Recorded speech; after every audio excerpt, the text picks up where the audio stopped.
A los 33 años, me encontré en una encrucijada crucial, después de 4 años de matrimonio con mi esposo, a quien conocí mientras ambos trabajábamos en la misma empresa. Tomé la decisión de dejar mi trabajo. En nuestra comunidad rural, era costumbre que las mujeres casadas se quedaran en casa, y esta expectativa influyó significativamente en mi decisión de renunciar.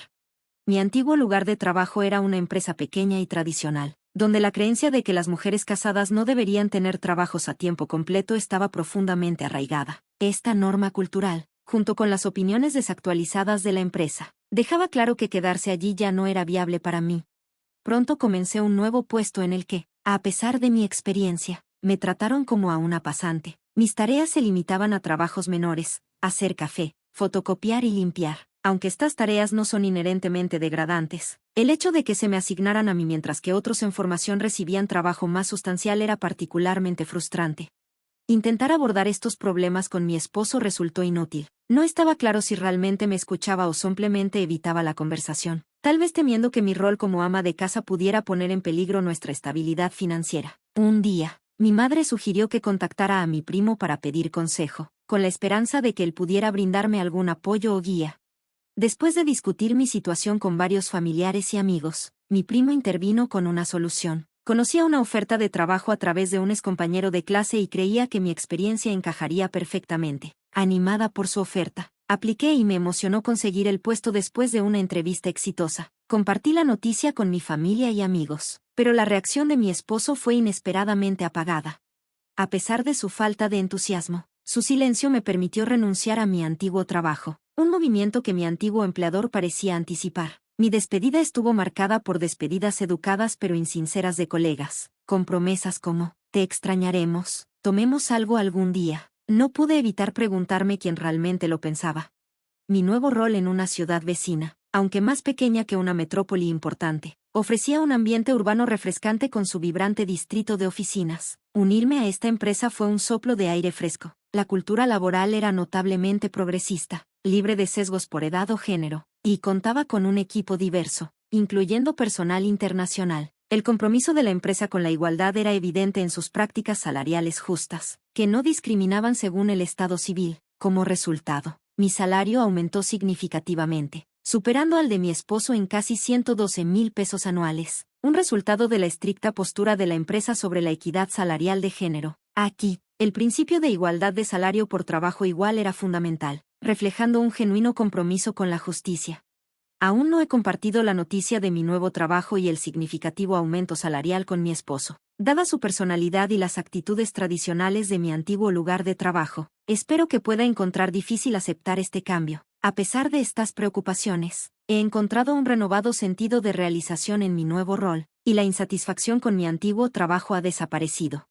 Sin embargo, los desafíos persisten en casa. Mi esposo no contribuye a las tareas del hogar, dejándome a mí con toda la responsabilidad doméstica. Balancear un horario de trabajo exigente con la gestión del hogar sola es agotador. Mis días laborales comienzan temprano y terminan tarde, pero cuando llego a casa, me encuentro con demandas como, tengo hambre, date prisa y prepara la cena, o solicitudes para un baño o café. Su falta de contribución y constantes demandas se han vuelto cada vez más frustrantes.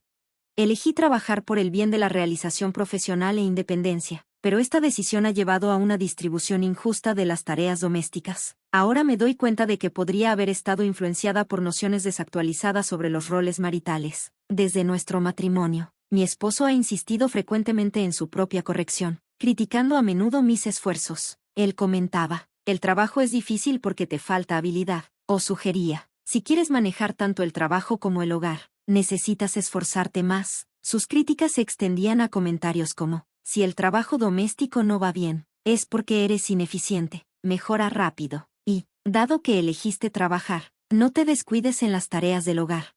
Estas críticas se han convertido en un eco implacable, subrayando cuán profundamente las expectativas tradicionales de nuestro entorno rural continúan moldeando nuestras vidas. Ahora enfrento el desafío de reevaluar estas dinámicas y abordar el desequilibrio en nuestra vida doméstica. En las áreas rurales, es común que los hombres eviten las responsabilidades del hogar, a diferencia de los entornos más urbanos. Entre las mujeres casadas que conocía, muchas manejaban todas las tareas domésticas solas mientras también equilibraban el cuidado infantil, el cuidado de personas mayores e incluso las tareas agrícolas. Este contexto ha moldeado la creencia de mi esposo de que es natural para mí manejar todas las responsabilidades domésticas.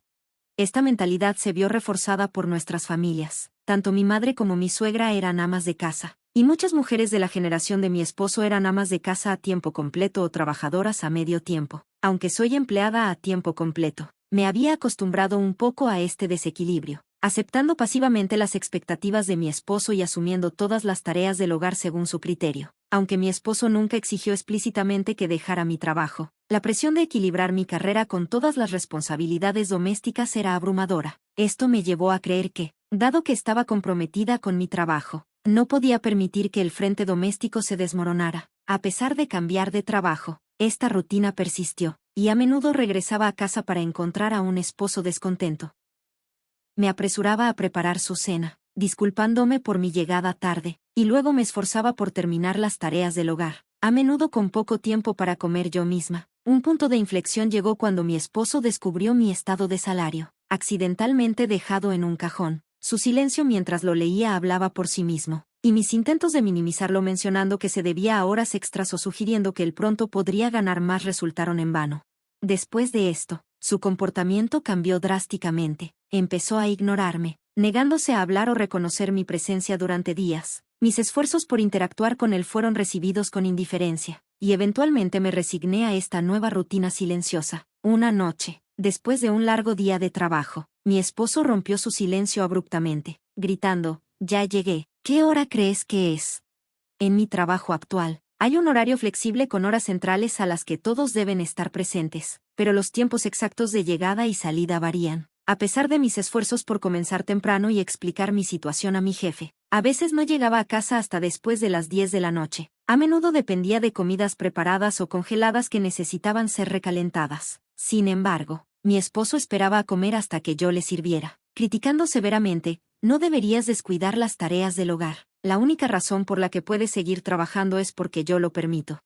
Mientras me apresuraba a preparar la cena, su intimidación se cernía sobre todo el proceso. «Vas a saltarte la limpieza y la lavandería e irte a la cama, poniendo excusas de que es muy tarde. Llegas tarde a propósito para descuidar tus deberes», acusaba. Incluso en las noches en que llegaba tarde, aún me esforzaba por realizar tareas domésticas más silenciosas, tratando de mantener el orden a pesar de mi agotamiento. Los resultados nunca eran perfectos, y a menudo sentía que sus duras reprimendas eran merecidas. Me culpaba a mí misma y aceptaba su crítica como justificada. «Brenda, ¿estás escuchando? No te creas demasiado solo porque estás trabajando», solía decir. Disculpándome, respondía: «Lo siento». No lo decía de esa manera. «Estoy agradecida por la oportunidad de trabajar. Intentaré no darla por sentada». En ese momento, creía sinceramente esto, condicionada por años de expectativas tradicionales. Para manejar mi carga de trabajo y evitar horas extras durante la semana, tomé turnos adicionales los fines de semana, pasaba la aspiradora a diario, hacía la colada y luchaba por mantenerme al día con todas las tareas del hogar, tratando de equilibrar el trabajo y la vida en casa mientras cumplía con las expectativas intransigentes impuestas. Unos meses después, tuve un momento de claridad. Comencé a cuestionar por qué yo era la única responsable de todas las tareas domésticas. Esta realización me golpeó un día en el trabajo cuando vi la lonchera de una colega, que su esposo había preparado para ella. Él también se encargaba de la cocina en casa. Inicialmente sorprendida, descubrí que mis otros colegas consideraban esta disposición como algo normal. Expresaron envidia y hablaron sobre cómo compartir las responsabilidades domésticas era común cuando ambos socios trabajaban. Me sentí aislada, dándome cuenta de que ninguno de mis colegas asumía toda la carga del hogar por sí solo. Curiosa, pregunté a familiares y amigos sobre sus arreglos domésticos. Para mi sorpresa, ninguno de sus cónyuges hacía tan poco en la casa como el mío. Esta revelación provocó un cambio significativo en mí. Decidí dejar de hacer su parte de las tareas. Ya no limpiaba su habitación, hacía su colada ni preparaba comidas para él. Sus quejas y gritos ya no me afectaban. Creía que un adulto responsable debía manejar sus propias necesidades básicas. Dado que me iba a trabajar mucho antes que él y a menudo regresaba tarde, me parecía injusto que yo manejara todas las tareas del hogar mucho después de que él se hubiera ido a la cama. A pesar de sus arrebatos sobre que las tareas domésticas son un trabajo de mujer o un deber de esposa, decidí ignorarlo y centrarme en mi bienestar. Una noche, mientras comía tranquila, él estalló con: «¿Ahora crees que eres algo especial solo porque ganas un poco más de dinero?». Antes de salir de la casa enfadado, Al verlo irse, una fría realización se asentó en mi corazón. Su fijación con el dinero y los insultos que lanzaba dejaron claro que todo mi cuidado y esfuerzo eran en vano. No podía soportarlo más.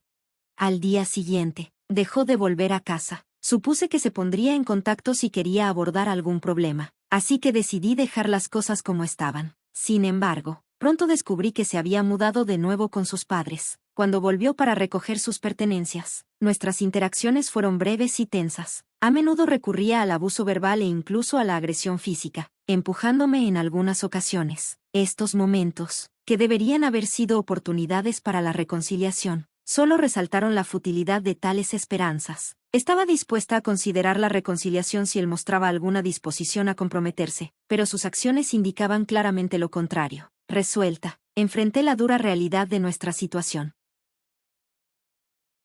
Comencé a considerar el divorcio con más seriedad. Primero lo mencioné de manera casual durante una de mis conversaciones habituales con mi madre. Ella me apoyó increíblemente, afirmando que había sido lo suficientemente paciente y que ya era hora de considerar este paso, animada por su respaldo. Luego me dirigí a mi suegra durante un fin de semana en que mi esposo estaba fuera. Aunque no teníamos una relación cercana, ella siempre había mostrado amabilidad y comprensión. Al principio, se sorprendió por mi decisión, pero prometió su apoyo. Con estas conversaciones detrás de mí, consulté a un abogado para iniciar el proceso formal de divorcio. Proporcioné diversas pruebas del comportamiento de mi esposo, incluyendo una línea de tiempo detallada de los eventos, entradas en mi diario, fotos de moretones por su agresión física y grabaciones de su abuso verbal. El abogado notó que, aunque era un caso borderline para la responsabilidad por violencia doméstica, las pruebas eran lo suficientemente convincentes como para proceder. Optando por una ruptura limpia, decidí no dividir nuestros bienes ni solicitar manutención. En su lugar, alquilé una habitación cerca de mi trabajo y comencé a empacar mis pertenencias. En el día de la mudanza, confronté a mi esposo por última vez. Había estado comprando comidas en el supermercado y regresando a casa diariamente para evitar imponerme a sus padres. Cuando le dije que necesitábamos hablar, él recurrió a su habitual tratamiento silencioso. Sin desanimarme, declaré claramente: nos vamos a divorciar. Me estoy mudando ahora. Por favor, contacta a mi abogado si necesitas discutir algo. Dejé la tarjeta de visita de mi abogado sobre la mesa, pero él ni siquiera la miró. Parecía que esperaba que al ignorarme, yo eventualmente regresara suplicando perdón. Sin mirar atrás, dejé la casa para siempre. Sorprendentemente, mi esposo continuó contactándome después de que me mudé, enviando mensajes no relacionados con el divorcio, invitándome a comidas, sugiriendo paseos en coche o salidas de compras casuales. Cuando ignoré estas propuestas, escaló a correos desesperados acusándome de terquedad y afirmando que estaba dispuesto a perdonarme si regresaba y me disculpaba.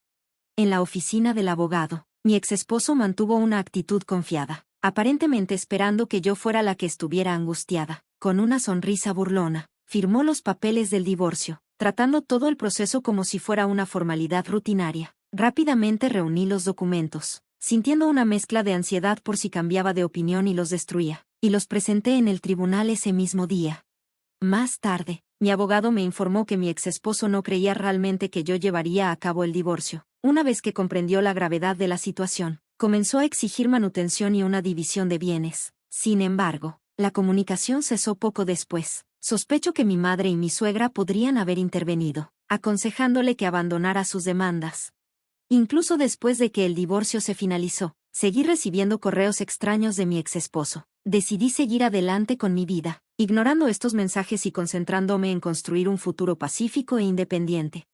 Un día, mientras cenaba en un centro comercial con amigos de la escuela, me encontré inesperadamente con mi exesposo. Estaba allí con sus colegas, algunos de los cuales eran antiguos compañeros de trabajo míos, así que conocía a todos en su grupo. El encuentro hizo que todos se sintieran visiblemente incómodos, pero afortunadamente, sus colegas lograron apartarlo de nuestra mesa. Mis amigos, que solo habían conocido a mi exesposo una vez antes en nuestra boda, encontraron su presencia particularmente inquietante.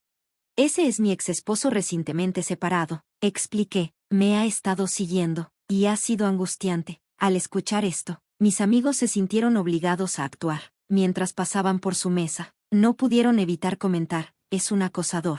Eso es terrible, qué espeluznante. Ya incómodo con las mujeres, mi exesposo abandonó rápidamente la escena, luciendo avergonzado. Después de ese encuentro, Los correos delirantes que me había estado enviando cesaron por completo. Desde entonces, he estado disfrutando de una vida tranquila, saboreando la paz de mi nueva independencia.